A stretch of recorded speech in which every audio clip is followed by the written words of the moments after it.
আসসালামু আলাইকুম।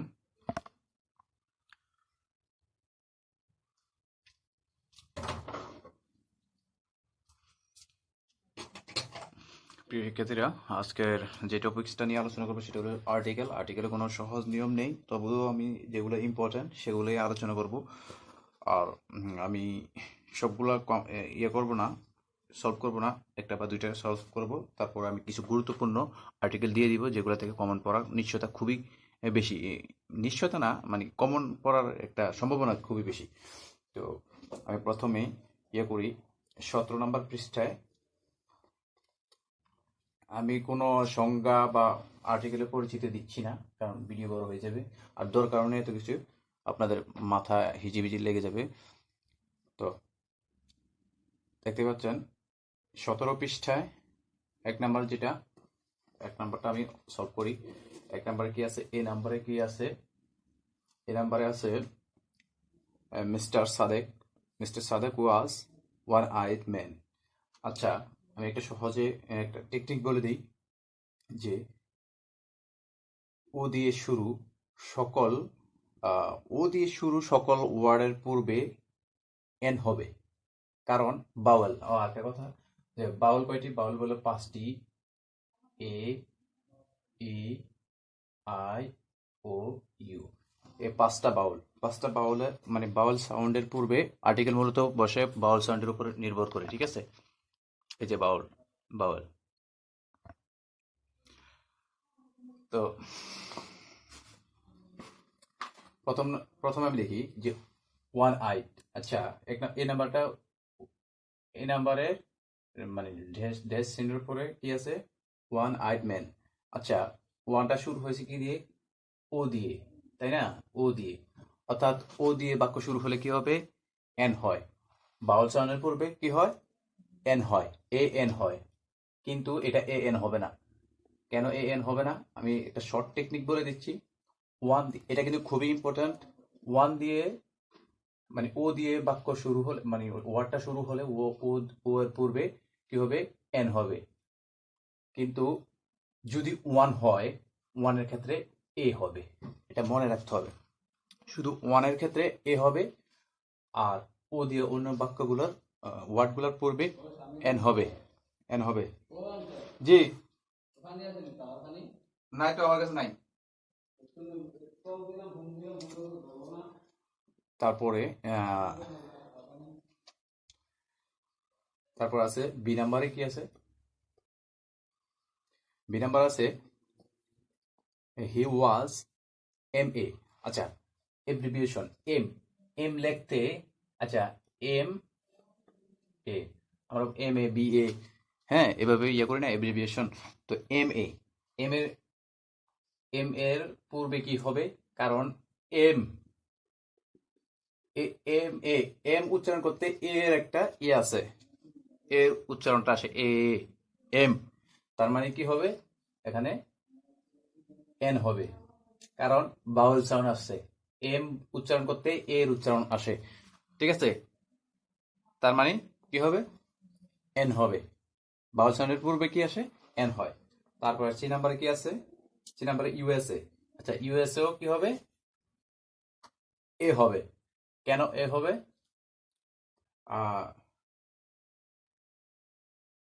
তারপরে ডি আছে। ডি নাম্বারে কি আছে? আর ডি নাম্বার আছে ইউনিভার্সিটি। ইউনিভার্সিটিতে এ হবে, ঠিক আছে? কেন এগুলা কেন এ হয়েছে আমি বলি।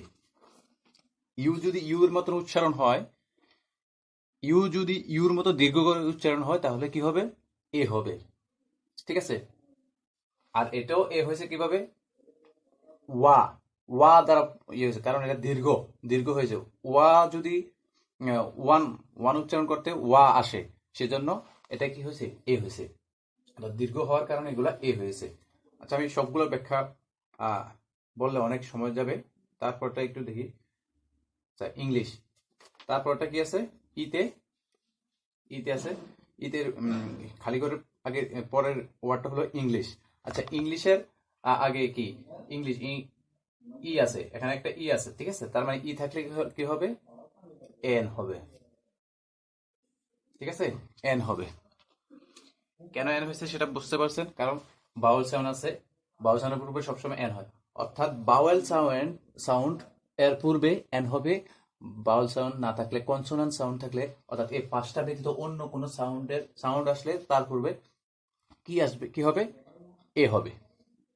এটা মনে রাখবেন। তো কিছু ব্যতিক্রমও আছে, আমি এগুলো যতটুকু পারি সম্ভব দেখাচ্ছি। এখন আমি ইম্পর্টেন্ট কিছু ইয়ে দিব আপনাদেরকে। আমি একটাই সমাধান দিলাম, এখান থেকে আমি ইম্পর্টেন্ট কিছু নিয়ম দিচ্ছি, এটা খুবই ইম্পর্টেন্ট। ঠিক আছে, যেমন ওয়ান আই দিয়ে আমি একটা ব্যাখ্যা দিছি, এটাও কিন্তু ইম্পর্টেন্ট।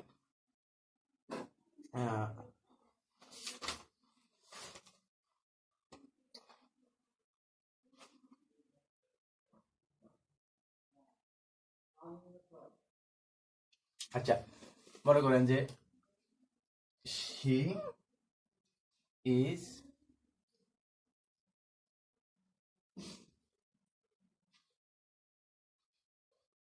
আচ্ছা আমি বাকিটা লিখলাম না, শি ইজ কি আছে, অনার্স।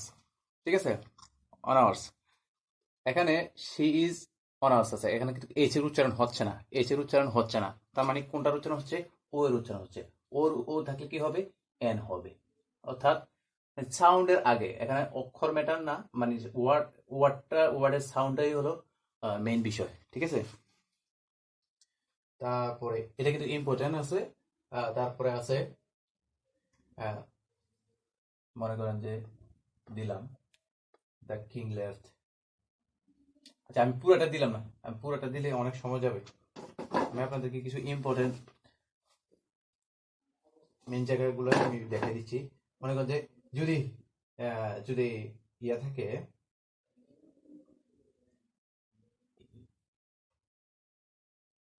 আই, এটা কি, এটা মূলত এটা উচ্চারণটা কি, এইচ এর উচ্চারণ হবে না, এটা হলো এয়ার, এয়ার।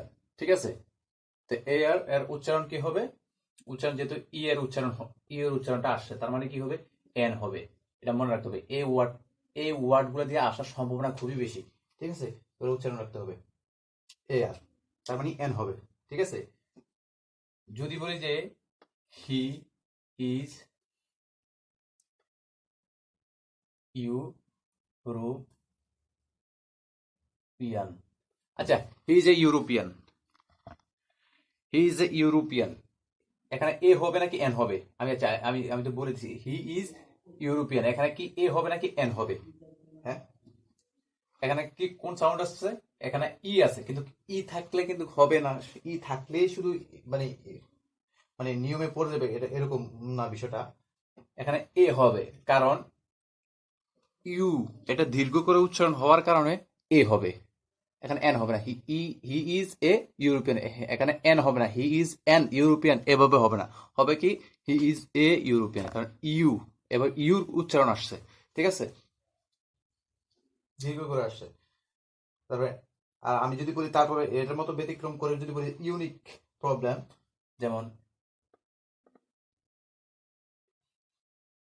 ইউনিক, আচ্ছা ইউনিকের পূর্বে কি হতে পারে, ইউনিকের পূর্বে অবশ্যই এ হবে, কারণ ইউর মতন উচ্চারণ হলে এ হবে, কি হবে, ইউর মতন উচ্চারণ হলে এ হবে। তেমন রাখতে হবে, এই ওয়ার্ডগুলার খুবই ইম্পর্টেন্ট, এই ওয়ার্ডগুলার আগে দিয়ে কিন্তু মানে এই ওয়ার্ডগুলা দিয়েই আপনাদের পরীক্ষা আসতে পারে, এগুলো খুবই ইম্পর্টেন্ট, সবগুলো ইম্পর্টেন্ট ইয়ে দিয়ে দিচ্ছি। যেমন এরকম ইউনিক থাকতে পারে, ইউনিক দিলাম ইউনিয়ন, তারপরে ইউনিট, তারপরে ইউনিভার্সিটি, ইউনিভার্সাল, যাই আসুক, মানে এরকম দিয়ে যাই আসুক, তার পূর্বে কি হবে, সবসময় এ হবে, এখানে এন হবে না। ইউর মতন উচ্চারণ হলে কখনোই এন হবে না, সবসময় এ হবে। ঠিক আছে, এটা মনে রাখতে হবে। তারপরে আমরা কি শিখলাম, এম এ কোন এব্রিভিয়েশন, এম উচ্চারণ করতে, এম এ এটাও কিন্তু খুবই ইম্পর্টেন্ট, যেটা আমি আগে দেখাছিলাম, এম এর আগে কি হবে, হ্যাঁ, এন হবে, কারণ এম উচ্চারণ করতে এ আসে উচ্চারণটা। ঠিক আছে, তার মানে এন হবে।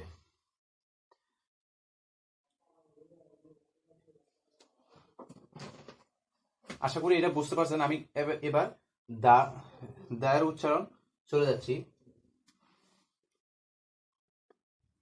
ঠিক আছে, মানে এটার ব্যবহারে চলে যাচ্ছি।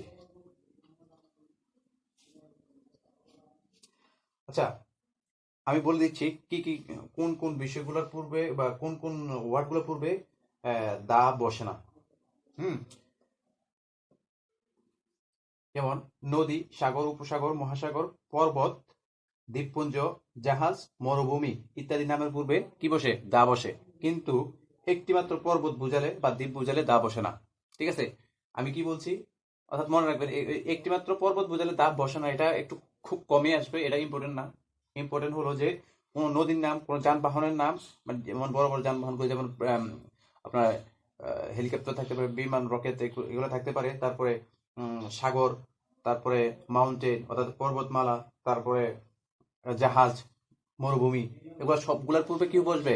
দা বসবে। ঠিক আছে, সবসময় দা বসবে, এটা মনে রাখতে হবে। আচ্ছা, আমি কিছু লিখে দিই। কোন গ্রন্থের নাম, গ্রন্থের নাম, তারপরে সংবাদপত্রের নাম, সংবাদপত্রের নাম, তারপরে জাহাজ, ট্রেন, তারপরে প্লেন, এরোপ্লেন, যাই হোক, ইত্যাদি ইত্যাদি ইত্যাদি নামের পূর্বে কি বসবে? দা বসবে, মনে রাখতে হবে। তারপর নির্দিষ্ট কোনো কিছুর পূর্বে কি বসবে? দা বসবে। কোনো দিকের নামের পূর্বে, মরুভূমির নামের পূর্বে, নদীর নামের পূর্বে সবসময় দা বসবে, এটা মনে রাখতে হবে। ঠিক আছে,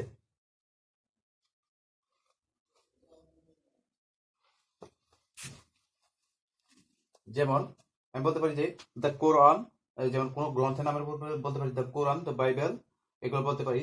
তারপরে কোনো সংবাদপত্রের নামের পূর্বে দ্য ইত্তেফাক বলতে পারি, দ্য ডেইলি স্টার বলতে পারি। তারপরে কোনো জাহাজের নামের পূর্বে দ্য টাইটানিক বলতে পারি। তারপরে বলতে পারি ট্রেনের নামের পূর্বে বলতে পারি আমরা যে দ্য পদ্মা এক্সপ্রেস, অর্থাৎ পদ্মা এক্সপ্রেস আমরা যেটা বলি।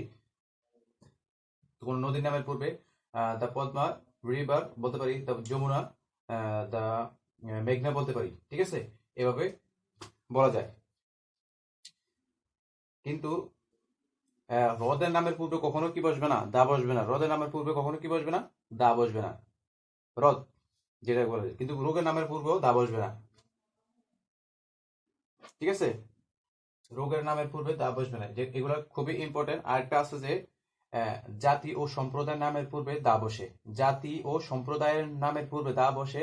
মনে রাখতে হবে যে জাতি ও সম্প্রদায় প্লুরাল কমন নাউন হয় যদি, তাহলে তারপরে প্লুরাল ভার্ব হয়। আচ্ছা, এটা দরকার নেই, এটা ইম্পর্টেন্ট না, এটা ইম্পর্টেন্ট না, এটা দরকারই নাই। ভাষা নামের পূর্বে দা বসে না, কিন্তু ভাষার পর যদি ল্যাঙ্গুয়েজ থাকে, এইটা ইম্পর্টেন্ট, এটা খুবই ইম্পর্টেন্ট, ভেরি ভেরি ইম্পর্টেন্ট। যদি ভাষা, এখানে কি বলছি যে ভাষার নামের পূর্বে দা বসে না, ভাষা নামের পূর্বে দা বসে না, এটা একবার ইম্পর্টেন্ট, এটা আসতেও পারে। ঠিক আছে, ভাষা নামের পূর্বে কি বসে না?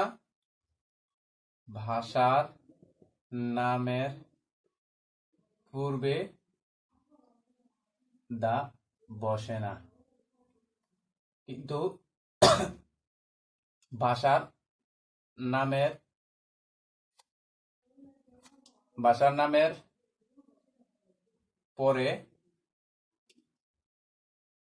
ল্যাঙ্গুয়েজ শব্দটি যদি থাকে, যদি ল্যাঙ্গুয়েজ শব্দটি থাকে, তাহলে কি হবে? দা বসবে।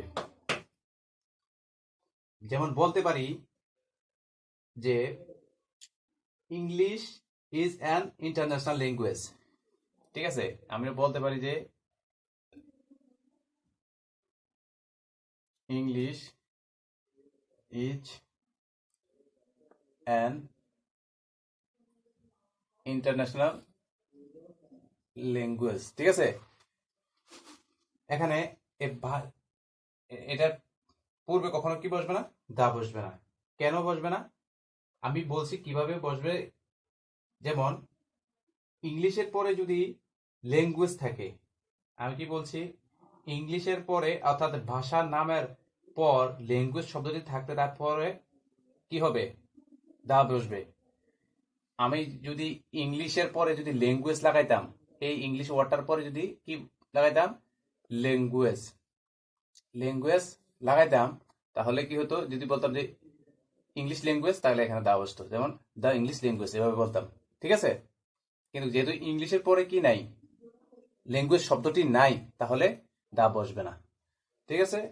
এইভাবে যদি বলি এখানে এই ইংলিশে থাকে, যদি বাংলা থাকে, যেমন বেঙ্গলি ল্যাঙ্গুয়েজ যদি থাকে তাহলে দা বসবে, আর যদি ল্যাঙ্গুয়েজ বেঙ্গলির পরে ল্যাঙ্গুয়েজ না থাকে তাহলে দা বসবে না। শুধু Bengali is an international language, বা ইন্টারন্যাশনাল তো হবেই না বেঙ্গলি, বাট বললাম বোঝানোর ক্ষেত্রে, ঠিক আছে। তো এখানে আসলে মূলত আপনাদের এই রুলসগুলো পড়তে হবে। আমি জাস্ট কয়েকটা উদাহরণ দিলাম, এগুলো থেকে আসবে, আমার মনে হয় চলে আসবে এগুলো থেকে। আমার যেগুলো যেগুলো ইম্পর্টেন্ট বেশি, এগুলো আমি বলে দিলাম। তবু আপনারা রোজগুলো পড়বেন। আসলে মূলত এটা কোনো ক্লাসের কোনো কিছুই নাই এখানে। আমি জাস্ট আপনাদেরকে কিছু মেইন গুরুত্বপূর্ণ বিষয়গুলো আমি বলে দিলাম। অনার্স দ্বিতীয় বর্ষের যে প্রশ্নগুলো আসতে পারে, আমি জাস্ট একটা নমুনা দেখাই দিলাম, ঠিক আছে। আর আমি যদি এটা নিয়ে আলোচনা করি তাহলে অত অনেক সময় যাবে, আর গ্রামাটিক্যালের উপর আলোচনা করতে গেলে আরো বেশি সময় যাবে।